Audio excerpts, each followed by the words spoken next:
高みを目指して励む。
力がみなぎってきたわ。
領地を守れるだけの力がなくては。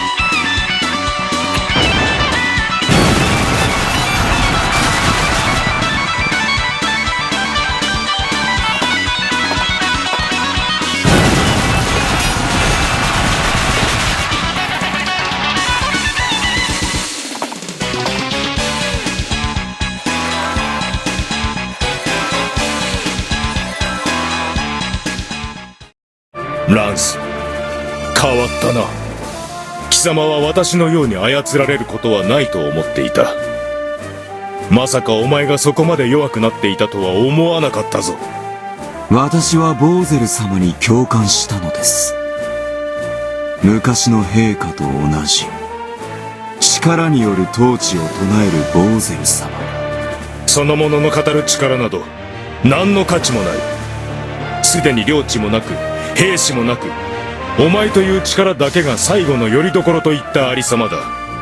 そんなものと私の思想を一緒にしないでもらおう。